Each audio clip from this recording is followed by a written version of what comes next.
Have you ever watched a heated meeting suddenly go quiet just because one person decided to pause? The smartest, most powerful move you can make in a high-stakes moment is a clean, calm silence. Here is exactly why it works and how you can use it without making the room feel awkward. By the end of this video, you will know how to read someone's true intent, slow down an escalating pace, and steer outcomes effortlessly, all without ever raising your voice. Let us start with a simple move you can try today. When the room gets loud, quietly place your pen down, count a slow 3 in your head, and let the space reset. Picture this scenario. Voices are rising around the table and people are beginning to cut each other off. Instead of jumping into the fray, you set your pen down. You count 1, 2, 3 silently in your head, letting 2 full seconds pass. Slowly the noise thins out and then it stops completely. Eyes naturally turn toward you. You did not posture and you certainly did not talk over anyone. You simply broke their rhythm. In behavioral psychology, that deliberate pause acts as a powerful pattern interrupt, instantly shifting the gravity of the room. Why does this tiny gap in conversation hold so much power? The answer lies in the hidden math of human communication. Researchers analyzing conversations across 10 different languages found that the average gap between one person finishing a sentence and the next person starting is roughly 200 milliseconds. That is essentially a fraction of a heartbeat. Because we are hardwired to expect instant replies, when you deliberately leave a 1 or 2 second pause, it feels incredibly long. It stands out sharply against the baseline. It grabs attention without requiring any force, simply because it is different enough that people subconsciously lean in. Here's the critical key to making this work. A calm pause must read as intention, never as absence or confusion. If your body remains still and your facial expression stays neutral, people inherently read purpose in your silence. Because humans co-regulate, their nervous systems will naturally follow you down a notch. The entire room takes a collective breath. A clean pause acts as a physiological reset button, smoothly transitioning the group from a reactive fight mode back into a rational thinking mode. You can also use a diagnostic pause to actively read the people around you. Try this. Ask a pointed, fair question, and then go entirely silent for 2 to 3 seconds. Do not nod, do not say, just watch what they do. Do they immediately scramble and rush to fill the empty space? Or do they take a steady beat of their own and answer you straight? That brief window of silence shows you their emotional state and level of preparation, all without you having to utter a single extra word. What exactly do these different reactions mean? A quick, frantic scramble to fill the silence often hints at underlying nerves, insecurity, or very thin preparation. On the other hand, a short, thoughtful beat followed by a direct reply usually signals high confidence and absolute clarity. Research on deception actually adds a fascinating note here. A massive meta-analysis found that people being deceptive tend to wait a fraction longer before they start talking. However, the effect is small, so never judge someone based on one single pause. Always read the entire cluster of behaviors and the surrounding context. You can also use calculated pauses to hold the floor when you are formulating a thought and need to finish your point. Here's how you do it effectively. Make a tiny micropause, lasting less than half a second. As you do, maintain a light inhale, keep a single finger gently raised, or hold your pen perfectly still in the air. That nonverbal cue communicates clearly that you are not done speaking. Most people will instinctively wait. This allows you to keep your conversational lane open without aggressively cutting anyone off. Conversely, use pauses to yield the floor when it is time for the other person to speak. Make a clean, deliberate pause lasting around 1 full second. As you pause, lower your hands back to the table. Maintain open, relaxed eye contact and stay perfectly still. That combination of silence and open posture signals that you are graciously handing over the turn. In almost every room, the other person will step right in. You have just managed the conversational handoff with zero friction. Now let us look at slowing the pace when under extreme pressure. When tempers spike and the environment becomes volatile, intentionally insert a 2 to 3 second pause before you offer any answer. Take a slow, measured sip of water. Glance calmly at your notes. Take 1 deep breath. That microscopic break in the action actively cools the conversational volley. When you finally speak, your voice will naturally come out even and grounded. Remarkably, you will find that their voices often drop to match yours. There is highly robust evidence supporting this approach. An education researcher named Budd Rowe discovered that simply giving at least 3 seconds of wait time after asking a question changed the entire dynamic of a room. When granted this space, respondents gave significantly longer answers. They utilized much better reasoning, and more individuals voluntarily joined the discussion. Across her studies, many positive metrics jumped by several 100%. Giving people space directly invites higher quality thought. Here is a quick, practical script you can use for a hot, disorganized meeting. You pause, letting the noise settle. Then you calmly state, "Let us separate the decisions from the venting. First, the timeline." With that simple move, you have successfully broken the chaotic pile-on. You set a clear order of operations, and you did it quietly. The pause is what made the directive land with authority. Suddenly, the room has a track to run on again. We can also use silence to ethically extract better, more detailed answers. Ask an expansive, open question, and then go completely quiet.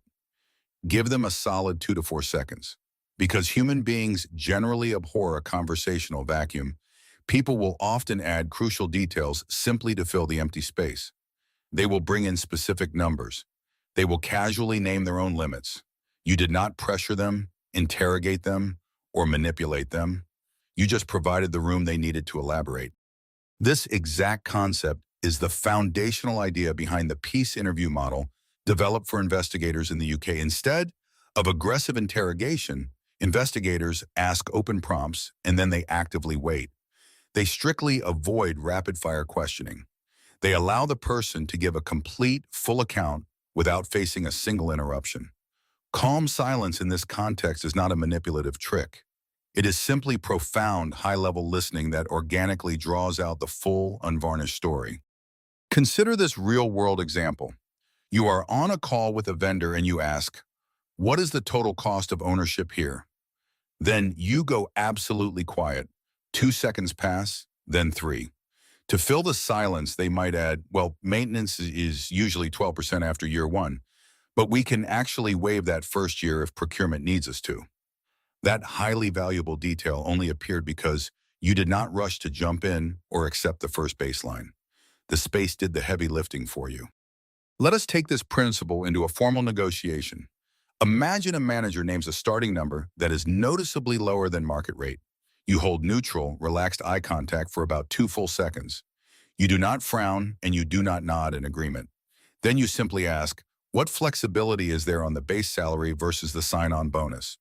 Your deliberate pause makes their initial low anchor hang heavily in the air.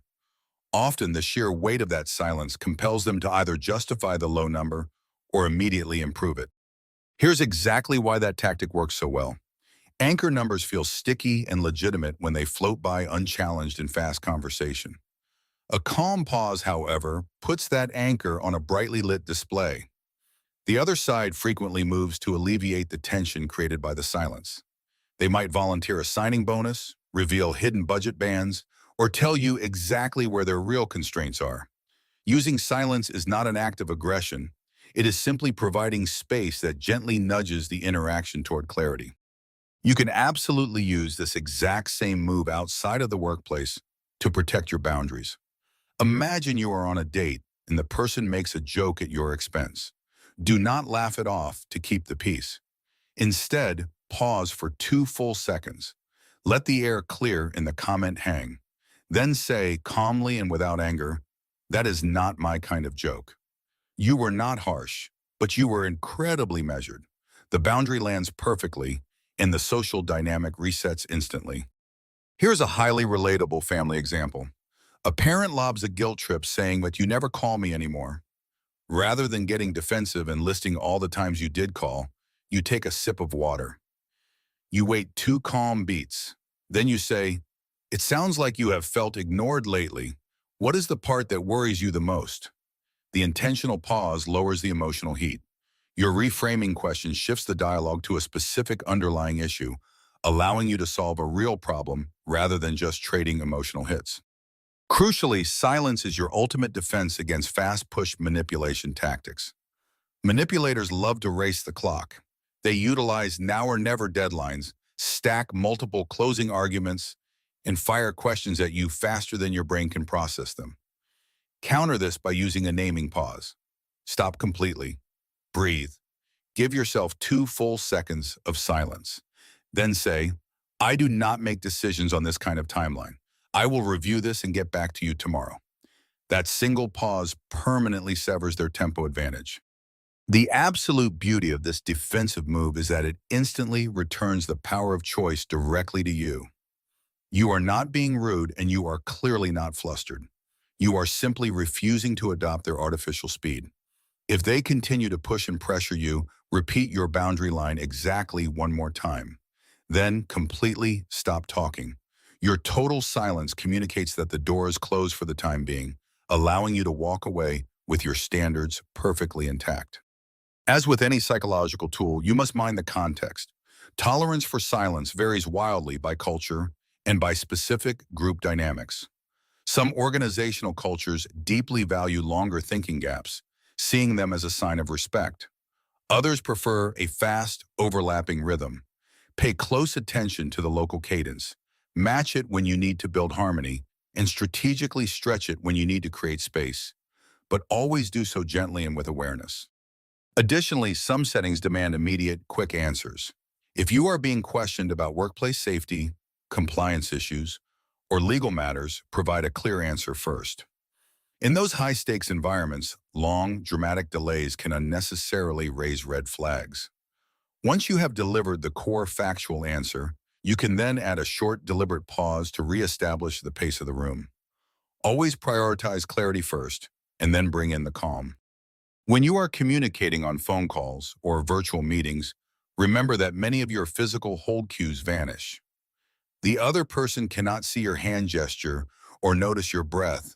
To compensate, use a light verbal signpost just before your pause. Simply say, "Give me 1 second," or "Let me think about that." Then go quiet for a beat. That tiny verbal flag keeps your silence from being misread as a dropped connection or a frozen screen. Now, it is crucial to practice this skill without crossing the line into stonewalling. In your very next tense interpersonal moment, try counting 1, 2, 3 internally before you offer your response. Watch closely to see what changes in the environment. Notice how your own body feels and observe theirs. You will likely see their shoulders drop slightly. You will hear their voices soften. More importantly, you will feel your own solid footing return. To keep this technique from feeling robotic, use neutral physical anchors to make it smooth and human. Take a small sip from a mug. Slowly glance down at your notebook. Take a small, visible inhale at the top of your chest. You can also choose radical transparency. Simply saying, "I am thinking about what you just said," or "Take your time," communicates to the other person that your pause is an act of care and attention, not a form of punishment. A word of warning: do not overuse silence. If literally every reply you give starts with a long, drawn-out gap, people will begin to feel manipulated and managed. The ultimate goal here is maintaining composure and clarity, never exerting psychological control over others. Pick your moments wisely. When in doubt, err on the side of keeping your pauses short and clean. A single, steady 1-second pause is vastly more effective than a heavy, socially awkward 5-second silence. Here is your final reframe.